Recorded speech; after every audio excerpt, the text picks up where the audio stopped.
For a landlocked country known for its touristic attractions and its great tea and coffee, Rwanda has surpassed a lot of expectations by also becoming a regional mining power player.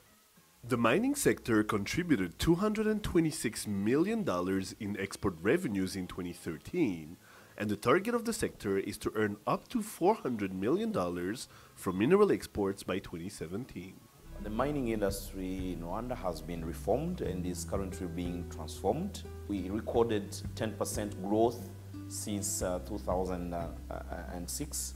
We are introducing different forms of rules and regulations to promote it and to transform it into really a viable pillar of the economy. Today, when we are talking about the minerals, conflict minerals, and so, wherever you are exploiting, there is no conflict. Over the last several years, the sector has become the largest export earner for Rwanda and the second largest foreign exchange earner for the country, next to tourism. Mining employs at least 34,000 people, and the target is to increase to 60,000 jobs by 2018. The procedure involves identifying the kind of project you want to do, and possibly also identifying where you want to do it. It's an open business which anybody can join. As the world celebrates the International Mining Day under the theme Professional Mining as the Pillar of Growth and Sustainable Development, Rwanda has seen the sector contribute to the country's socio-economic transformation and sustainable development. There are various efforts being made in the mining industry to increase the export revenue by ensuring the safety of miners, as well as strategies being made to add value to minerals. The traceability scheme from a developing nation cost a fortune. We as an industry contribute, but the government were the first in the region to actually implement it and enable us to actually work. This is clearly a sector on the rise. Regis Isheja, Rise and Shine Rwanda.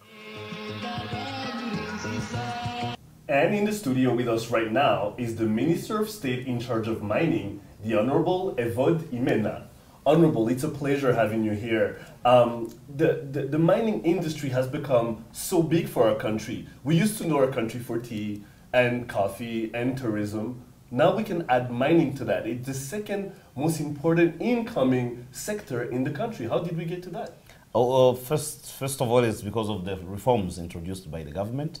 Essentially, since 2006, when all the business has been privatized. So we brought in private companies, and you know, sometimes they know to do things better than the government, especially when it comes to mining.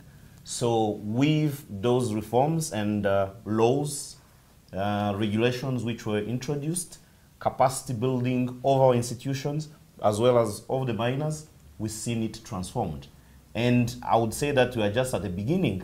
We still have a long journey, but we are proud to see what has been achieved today.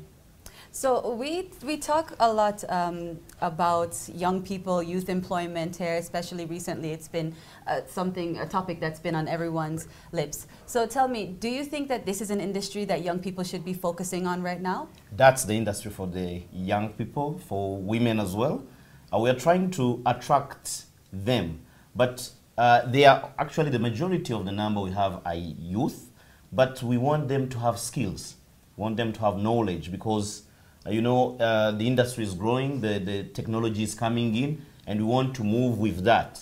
So that's why the government has initiated some schools for mining, engineering. Soon we will have a faculty for geology and mining. So all of that is to empower our youth and make sure that they do the job correctly. At the end of October, early November, our president, His Excellency Paul Kagame, was in London, and he was talking about how mining had become such a key sector for Rwanda. Now, for the future, for the coming 5, 10, 15 years, what do we have in place to make sure that it's not just the #2 sector in Rwanda, but that it grows even more? Yes, we have a clear target for the EDPRS2. That is to reach $400 million US by 2017-2018. And this means to triple what we have been producing in 2012. So it's an ambitious target, but we are sure we'll get there. How will we get there? Is to increase investment. So we are bringing in new companies from all over the world. We are also empowering the Rwandese companies here to ease access to funds for them, which is one of the biggest challenge, but also to look into value addition.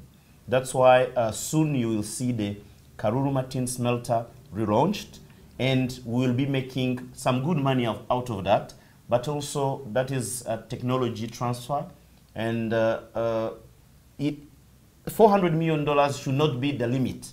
It's a good target, but after that, if we reach it, and I'm sure we'll reach it, we'll set another target.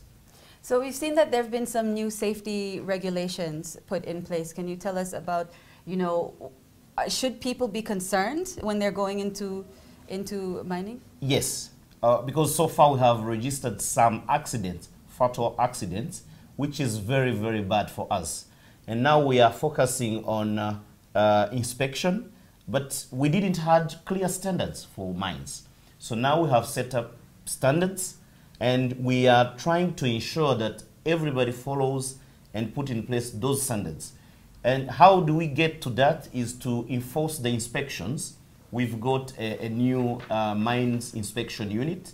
We have now 6 inspectors. The number is still limited, but we are also using the other agents we have on the field to join us in that journey, so that we do it ourselves. We don't really need those consultants from outside to show us that this is a risky tunnel or a risky pit.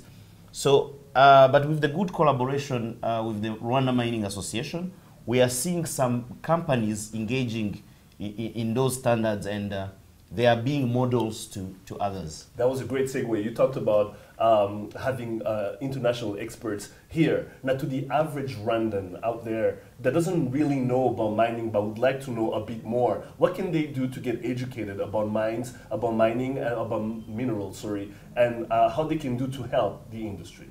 Okay, first they can start by watching Rise and Shine Rwanda.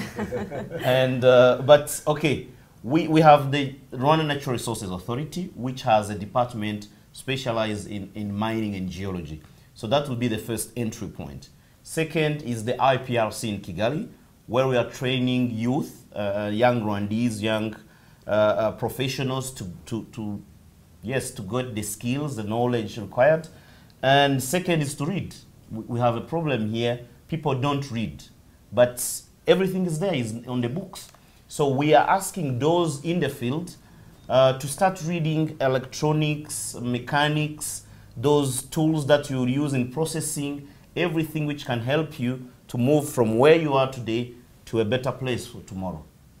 Do you think that there is any, you know, mining has been growing considerably. Do you think that there's any untapped treasures that are out there? Very good question. Yes, there are untapped treasures. So let's say so far today we are just mining cassiterite, wolframite, and coltan, and a little bit of gold and a little bit of sapphire, which is a gemstone. But we have been conducting some geological surveying and identified traces or indications for rare earth elements.